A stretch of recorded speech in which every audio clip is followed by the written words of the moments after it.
House of the Dragon, o Gêmeo da Coroa. Segunda temporada. Episódio 10, Sangue na Goela. Abertura. A visão da goela de uma grande altura. A água estreita e traiçoeira, pontilhada de rochas, separando o continente de Ponta da Fúria. A narração é de Corlys Velaryon, o velho mar, sua voz rugindo como as ondas contra um casco. Narrador, Corlys. O mar não conhece lealdade. Ele conhece apenas tempestades, rochas e homens tolos o suficiente para travar guerra em suas costas. E no final, ele leva todos. Cartas de título. A goela. O plano dos negros era uma pinça de fogo e aço. O exército e os dragões marchariam sobre Porto Real, enquanto a frota Velaryon mantinha o cerco naval, impedindo reforços e estrangulando a capital. Mas o mar, como sempre, guardava suas próprias surpresas. A traição e a captura. A aliança feita por Otto e Gitover com o Reino das Três Filhas finalmente frutificou. 90 navios de guerra, uma frota formidável de galés de guerra de Mir, Tirochilis, sob o comando do implacável almirante Characuloar, atravessaram os degraus e entraram na goela como uma praga de aço e velas coloridas. Seu objetivo: esmagar o bloqueio Velaryon. Em sua rota, a frota da Triarquia teve um golpe de sorte cruel. Eles interceptaram um pequeno comboio de transporte que tentava cruzar discretamente para o sul. A bordo estavam os dois filhos mais novos de Rhaenyra, Aegon, o jovem, filho de Daemon, e Jaehaerys, filho de Daemon. Eles estavam sendo levados para a aparente segurança de Ponta Tempestade. O ataque foi rápido. Os navios de escolta foram afundados.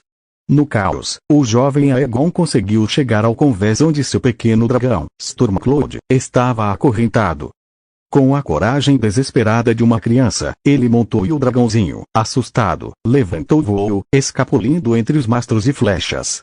Mas Jaehaerys, mais novo e mais lento, foi capturado pelos homens da Triarquia, tornando-se um valioso refém.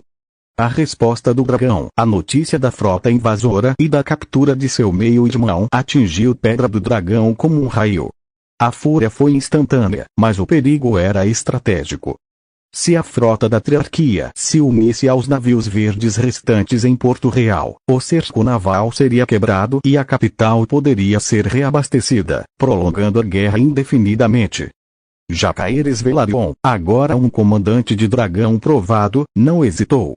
Vou interceptá-los. Com os novos cavaleiros. Não podemos permitir que eles se juntem aos verdes. Rhaegar, com o coração pesado pelo sobrinho capturado e pela frota em perigo, concordou. Vá. Destrua-os. Mas cuidado, Jace.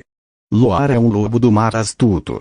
Jaehaerys partiu não sozinho, mas à frente de um esquadrão aéreo. Ele em Vermax, Adam Velaryon em Seasmork, Hugo, o Martelo em Vermitor, Uf, o Branco em Silverwing, e Netlis em Sheepstealer. Era uma força devastadora, mas inexperiente em combate coordenado. A Batalha na Goela. O que se seguiu entrou para a história como a Batalha na Goela, o confronto marítimo mais sangrento e caótico já visto. Os dragões chegaram como demônios do céu. Vermitor e Silverwing, os dois maiores, mergulharam primeiro, suas chamas criando infernos flutuantes que engoliram múltiplos navios de uma vez. Seasmork e Sheepstealer eram mais ágeis, vasculhando os conveses com jatos precisos de fogo, incendiando os marinheiros e as velas. Mas Characuloar não era um tolo. Suas galés estavam equipadas com balistas pesadas e arqueiros de longo alcance, preparados para dragões. E a estreiteza da goela significava que os dragões, em seus mergulhos, tinham menos espaço para manobrar. Foi um massacre mútuo. Navios das Três Filhas viraram cinzas e madeira quebrada, seus cascos ardendo na água salgada. Mas as perdas Velaryon também foram terríveis. Navios que se aproximaram demais para o combate corpo a corpo foram esmagados por navios inimigos em chamas ou perfurados por projéteis. O ápice do horror chegou quando Jaehaerys, em Vermax, mergulhou para atacar a nau Capitânia de Loar. Vermax, ágil e rápido, evitou uma saraivada de dardos, mas um projétil de balista bem ajustado, lançado de um dos últimos navios de Mir, atingiu o dragão no pescoço. Vermax guinchou, uma agonia estridente, e caiu em espiral, espatifando-se no convés de um navio Velaryon, esmagando e incendiando-o instantaneamente. De seu dragão moribundo, Jacaeres Velaryon, o herdeiro de Rhaenyra, o jovem príncipe que unira ao norte e buscara os sementes, foi arremessado. Ele caiu nas águas geladas e turbulentas da goela, seu corpo atingido por estilhaços de madeira e ferro. Ele não emergiu. Adal, em Seasmork, viu a queda. Com um grito de fúria e dor, ele redobrou seus ataques, incinerando Anal, que lançou o dardo fatal. Mas o dano estava feito. Consequências quando a fumaça finalmente se dissipou sobre as águas manchadas de cinzas e sangue, o cenário era de destruição absoluta. O bloqueio Velaryon foi quebrado, mas a um custo atroz. A frota das Três Filhas foi aniquilada. Apenas 28 de seus 90 navios conseguiram fugir, seriamente danificados. A frota Velaryon perdeu mais de um terço de seus navios, muitos de seus melhores capitães e marinheiros. Em terra, a vingança foi brutal. Enfurecidos e sem a liderança de Jace para contê-los, Hugh e Ulf desviaram-se da batalha principal. Hugh, em Vermitor, mergulhou sobre Deriva Marca, o lar dos Velaryon. Ele não atacou os estaleiros ou a frota. Ele atacou a própria mansão, o coração simbólico. Vermitor incendiou Deriva Marca. A grande sala de pedra do mar, os tesouros acumulados de gerações, os aposentos de Corlys e de seus ancestrais, tudo foi consumido por chamas douradas e bronze. Ulf, por sua vez, levou Silverwing até Vila Condimento. A pacata cidade portuária, sem defesas, foi saqueada e queimada por pura depravação. Homens, mulheres e crianças foram mortos ou fugiram para as colinas, enquanto o dragão prateado e seu cavaleiro bêbado rugiam sobre as ruínas. Quando Adão e Netlis finalmente conseguiram chamar os dois de volta, o mal já estava feito. A disciplina dos sementes de dragão se mostrou um mito. O luto e a fúria. A notícia da morte de Jacaeres e da destruição de Deriva Marca chegou à Pedra do Dragão antes que os sobreviventes retornassem. Para Rhaenyra, foi um golpe cataclísmico. Ela perdera Lucerys. Agora, perdera Jace, seu primogênito, seu herdeiro, o menino que prometera proteger. Ela não chorou. Ela ficou paralisada, o mundo desbotando ao seu redor.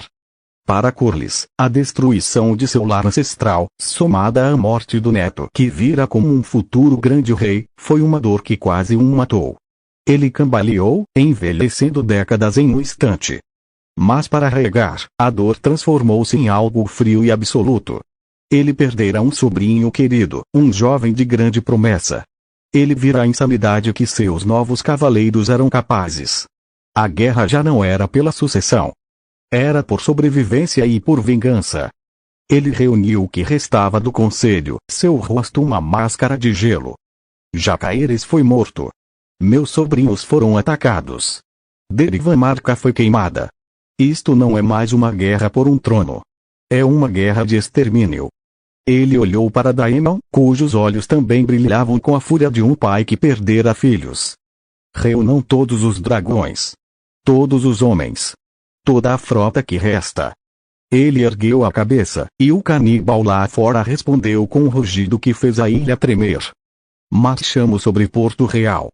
Agora. E não deixaremos pedra sobre pedra.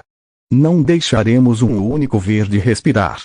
O tempo da diplomacia, da estratégia, da contenção, acabou. Amanhã, ele disse, sua voz um sussurro mortal que todos ouviram, nós queimaremos o mundo. Fim da segunda temporada. Cena pós-créditos. Num calabouço escuro e úmido em um navio de Mir que fugia da goela, o jovem Jaehaerys Targaryen, filho de Daemon, está acorrentado. A porta se abre, e a silhueta do almirante Sharaku Loar aparece, segurando uma faca curta. Ele sorri para o menino aterrorizado. Loar, um príncipe Targaryen, um preço e tanto. Mas um príncipe morto, é uma mensagem. A cena corta para Negrito.